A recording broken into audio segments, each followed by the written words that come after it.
ইতিহাসের কিছু অধ্যায় আছে যেগুলো পড়লে মনে হয় অন্ধকারও যেন ভয় পায়। আজকের গল্প এমন একজন মানুষকে নিয়ে যিনি নিজ হাতে খুব কম মানুষ হত্যা করেছিলেন, কিন্তু তার চিন্তা, তার আদেশ, তার নীরব সিদ্ধান্ত পৃথিবীর ইতিহাসে সবচেয়ে বড় গণহত্যার জন্ম দিয়েছিল। সেই মানুষটি অ্যাডলফ হিটলার। রাত নামলেই ইউরোপের আকাশ ভারী হয়ে উঠত। দূরে ট্রেনের হুইসেল শোনা যেত। জানালার ফাঁক দিয়ে মানুষ তাকিয়ে থাকতো। কেউ জানতো না এই ট্রেনগুলো কোথায় যাচ্ছে। যারা ট্রেনে উঠত তাদের অনেকেই বিশ্বাস করত তারা নতুন জীবনের খুঁজে যাচ্ছে, কিন্তু বাস্তবে তারা যাচ্ছিল এমন এক জায়গায় যেখান থেকে কেউ আর ফিরে আসতো না।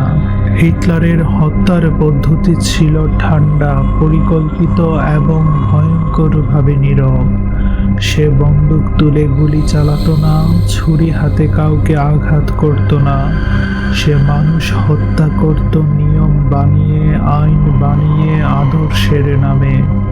একটি আদেশ, একটি সই, আর হাজার হাজার মানুষের জীবন এক মুহূর্তে মূল্যহীন হয়ে যেত। নাৎসি আদর্শ প্রথমে মানুষের মনে ঢুকিয়ে দেওয়া হয়েছিল ঘৃণা। বলা হয়েছিল কিছু মানুষ এই পৃথিবীর জন্য বোঝা, তারা রোগ, তারা বিষ, তারা শত্রু। যখন মানুষ আর মানুষকে মানুষ ভাবে না, তখন হত্যা সহজ হয়ে যায়। সেই মুহূর্তেই শুরু হয় প্রকৃত হত্যাযজ্ঞ। এরপর তৈরি করা হলো কনসেন্ট্রেশন ক্যাম্প। বাইরে থেকে দেখলে মনে হতো শ্রম শিবির।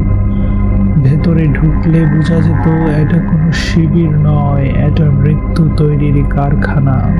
চারদিকে কাঁটাতারের বেড়া, উঁচু টাওয়ারে বন্দুকধারী পাহারা। ভেতরে ঢুকেই মানুষ বুঝে যেত এখানে জীবন আর নিজের হাতে নেই। সবচেয়ে ভয়ঙ্কর ছিল গ্যাস চেম্বার। মানুষকে বলা হতো স্নান করানো হবে। দরজা বন্ধ হতো, বাতাস ভারী হয়ে উঠত। কয়েক মিনিটের মধ্যেই চিৎকার থেমে যেত।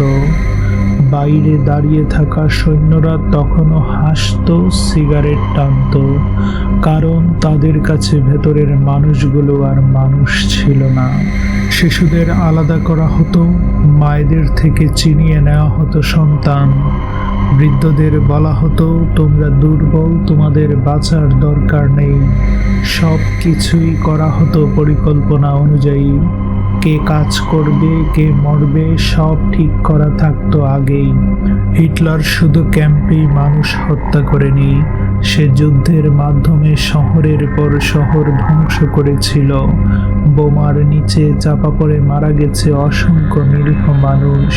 স্কুল, হাসপাতাল, বাড়ি কিছুই রেহাই পায়নি। আকাশ থেকে নামা আগুনে রাতকে দিনের মতো উজ্জ্বল করে দেওয়া হয়েছিল। আরো ভয়ঙ্কর ছিল মানসিক হত্যা। মানুষকে এতটাই ভয় দেখানো হয়েছিল যে তারা কথা বলা বন্ধ করে দিয়েছিল।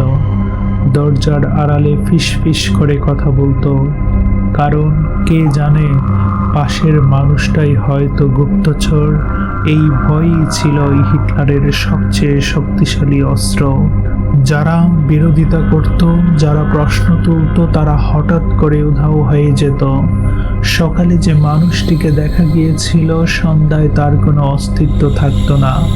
কেউ জিজ্ঞেস করত না, কেউ খোঁজ নিত না, কারণ সবাই জানতো প্রশ্ন মানেই বিপদ। যুদ্ধের শেষ দিকে যখন পরাজয় নিশ্চিত, তখনও হিটলার থামেনি। সে বিশ্বাস করত যদি জার্মানি হারেও, তাহলেও মানুষ মরুক। তার আদর্শই ছিল সবচেয়ে গুরুত্বপূর্ণ। শেষ মুহূর্ত পর্যন্ত সে মৃত্যুর সিদ্ধান্ত দিয়ে গেছে। আজও সেই ক্যাম্পগুলোতে গেলে বাতাস ভারী মনে হয়। দেয়ালে হাত রাখলে মনে হয় যেন তারা কথা বলতে চায়, যেন তারা বলছে এই জায়গায় মানুষ তার মানবতা হারিয়েছিল। এই গল্প শুধু অতীত নয়, এটা আমাদের জন্য এক ভয়ঙ্কর সতর্কবার্তা। কারণ ইতিহাস বলে হিটলার একা জন্মায় না, মানুষ যখন নীরব থাকে তখনই জন্ম নেয় আরেক হিটলার। বন্ধুরা, আমার এই রহস্যজনক আলোচনাটি ভালো লেগে থাকলে আমার চ্যানেলটি সাবস্ক্রাইব করে যাবেন।